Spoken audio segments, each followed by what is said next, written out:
Sedi, huwag ka namang magalaw. Sorry, Jane. Kasi masayang-masaya ako ngayon eh.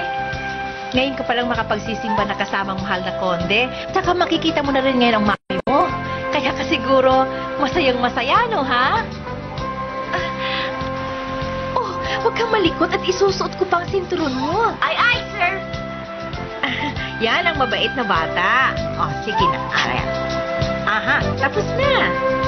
Oh, Salamat, Jane, ha? Uy, Sedi! Nako, yan, sombrero mo. Ha? Ay, hindi bagay. Kaya lang gusto ko ito eh.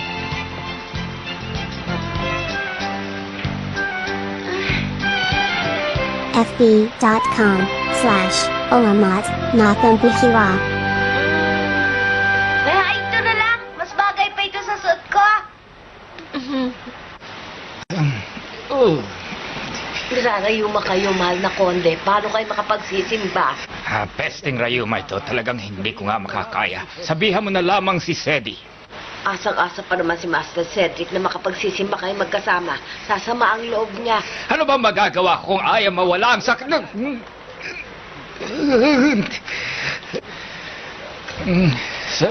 Sabihan mo na lamang ang batang yun na siya na lamang Tatawag na po ba ako ng doktor, mahal na konde? Hindi. Alam mo namang suya ako sa mga manggagamot na yan na wala namang magawa sa sakit ko. Pero mahal na konde. Tumahimik ka! Sinabi ng ayoko! Oo, opo. Paumanhin po. Sandali, Mrs. Mellon. Po? Tungkol sa babaeng yon. Sino po? Sino pa? Kundi ang ina ni Cedric. Opo. Magsisimba din siya ngayong linggo, hindi ba? Opo. Balita ko po malapit siya sa Diyos. Kung magsisimba rin si Cedric, malamang na magkita sila ng kanyang ina. At kapag nagkausap sila, hahanap-hanapin na naman siya ni Sedi. Melon, pinagbibiling ko na kapag tapos na ang misa, umuwi na kayo ni Sedi. Huwag mong payagang magkausap sila ng babaeng yon. Maliwanag? Maliwanag ba? Opo. Maliwanag po.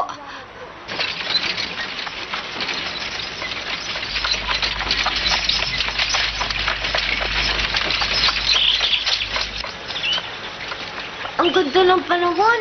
Sayang, di nakasama si Lolo. Oo nga. Pagkatapos ng misa, dapat balikan ko na agad si Lolo. Ay!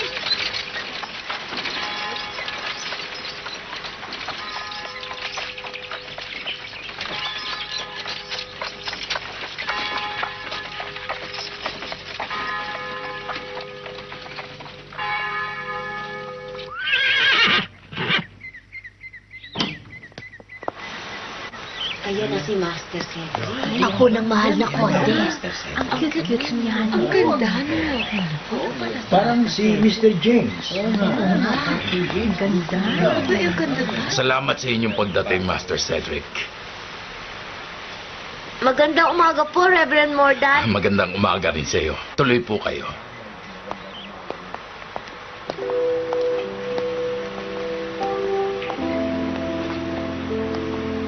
Sedi! Good morning! Good morning! Huh? Mommy?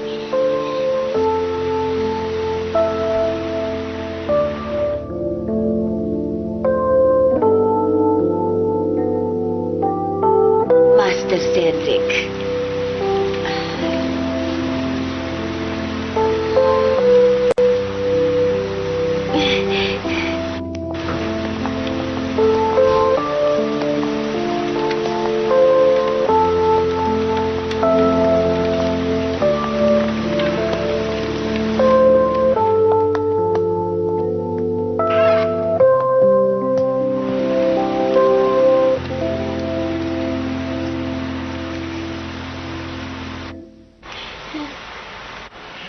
Ngayong umaga, kakantahin natin ang ikasyam na himno.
Cedric.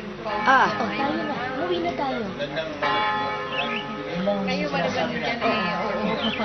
Pauwi na talaga. Siguro ito sana namin. Kaya lang eh.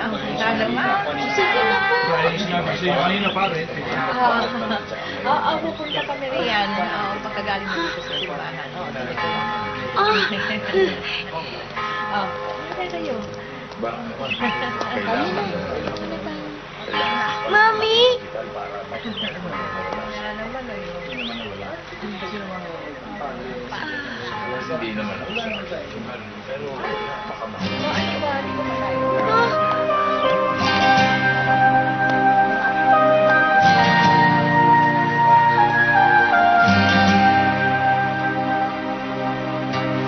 Master Cedric. Oh.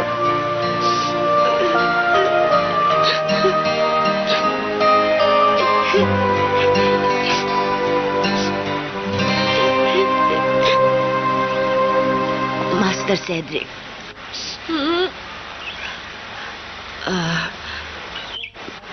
Puntahan mo na siya.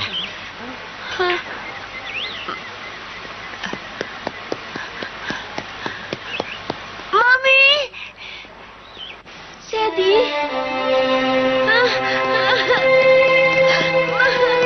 Mami! Mami! Sedi! Mami ko! Sedi?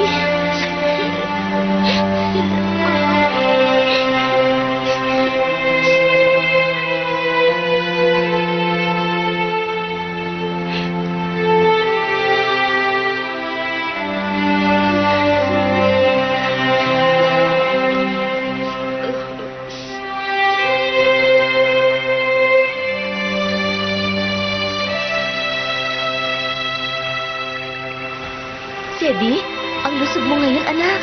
Palakain po ako, Mami eh. At kayo po, Mami. Eto, nananaba rin.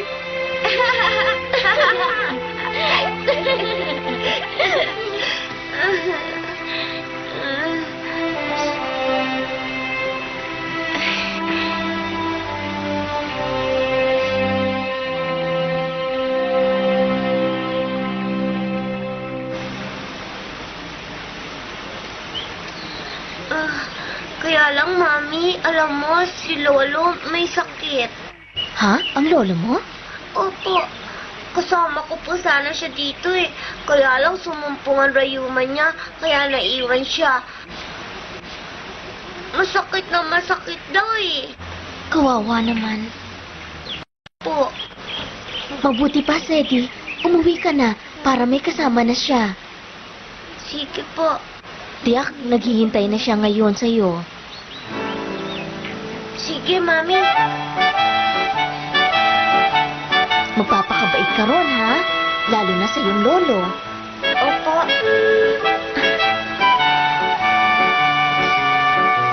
Bye-bye, Mami.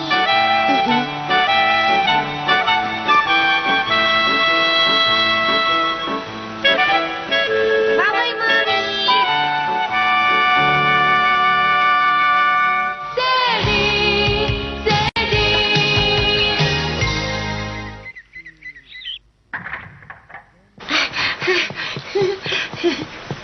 Hello, Sedi. Hello din sa'yo, Jane. Uy, mukhang masayang-masaya kapag kasimba ninyo, ha? Ibig sabihin? Mabuti nagkita kayo. Jane, magaling na ba si Lolo? Hindi pa nga eh. Masakit na masakit pa rin daw ba? Oo, sigaw nga siya ng sigaw eh. Parang kulog ang boses niya. Kulog ng kulog dito sa palasyo. Ha? Kulog? Lumabas ka nga rito! Umalis ka, sabi! Ano ka ba, Jefferson, bingi? Pero, mahal na konde, hindi ko po kayo may iwang mag-isa dito. Tumahimik ka! Lalo sumasakit ang rayuma ko kapag nakikita kong pagmumukha mo! Pasensya na po kayo.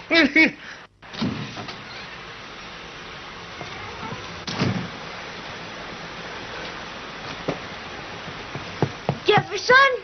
Master Sedi, ako ang sungit-sungit mo niya. Ibig ko pong sabihin, hirap na siya sa rayuma. Hindi ko na nga po alam ang aking gagawin. Naku! Ang lolo ko, kawawa naman. Oh, eto. Nakasulat dito kung paano gagamutin ang rayuma. Tsaka may gamot din dyan sa loob. Kaya tiyakin mong maibibigay mo yan kay Sedi, ha? Ay, sir. Ay! Sorry, Nana, hindi ka pwede sumama. Kasi importante ang pupunta ko eh.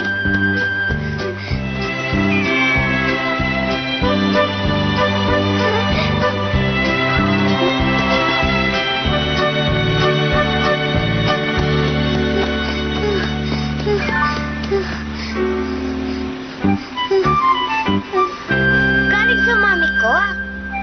Para kay Lolo? Oo.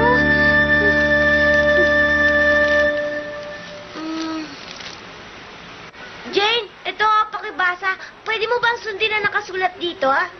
Oo, Sedi. Ako nang bahala dito. Salamat, Colin. Oo ba?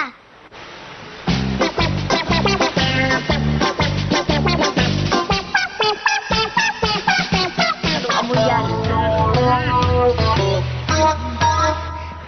Ano bang gagawin ninyo? Mga doktor nga, hindi ako magamot. Pulos kayo mga nagmamagaling. Ha? Lolo, huwag kayo maingay. Aray ko! Cedric, ano ba yung ginagawa mo? Tama na, tigil! Tama na! Sandali na lang po ito, Lolo. Sandali na lang. Oh, ito po, Lolo. Ilagay na ninyo ang paa niyo dito. Jane, mainit na tubig. Opo.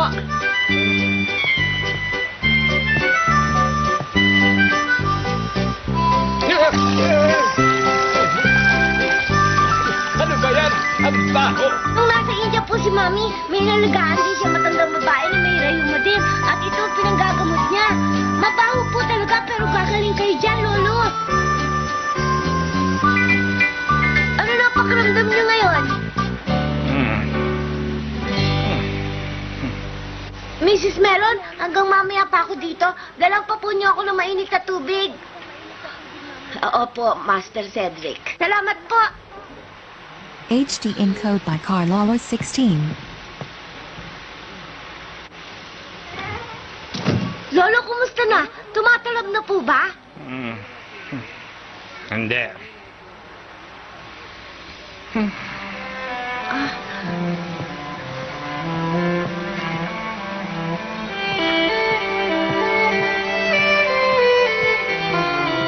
Lolo, unan?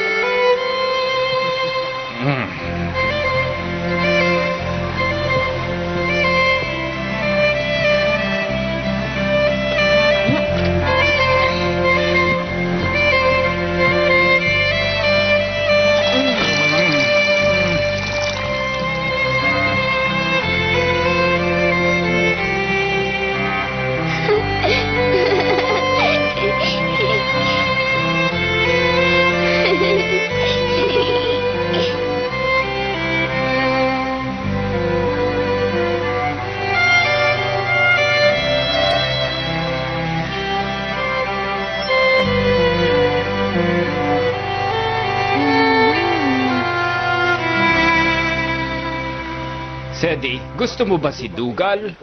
Opo, magkasundo kaming dalawa. Di ba, Dugal, no?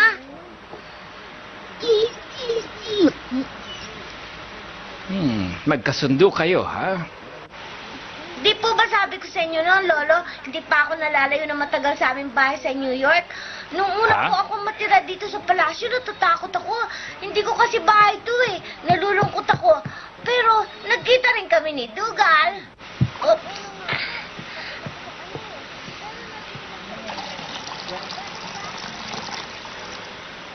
Nung una nga po, takot ako sa kanya eh.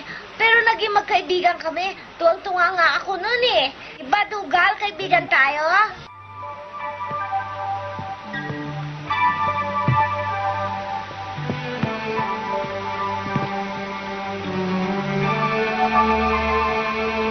Sedi, napapansin kong lahat yata ay nagiging kaibigan mo.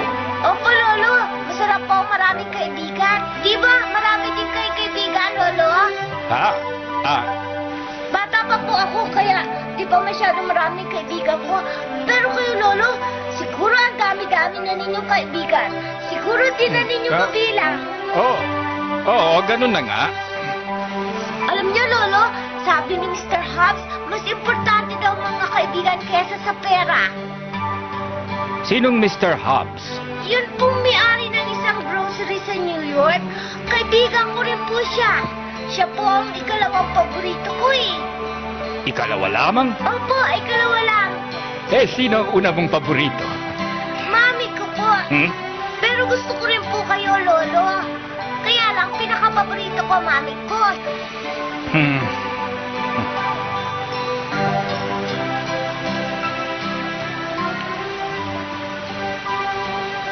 Ngayon lang kami nagkahiwalay na matagal ni Mami. Pero sabi niya sa akin, sa malapit lang daw siya nakatira. Lagi ko iniisip yun at saka lagi kong tinitingnan yung litrato nilang dalawa ng daddy ko. Anong litrato?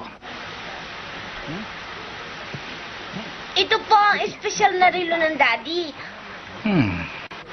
Ang ganda, ano po? Kapag pinindot ko dito,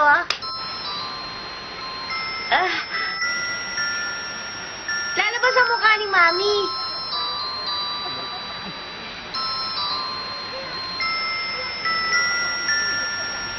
Kaya palagi ko rin kasama Mami ko. Saka si Dugal. Kaya hindi na ako masyado malungkot.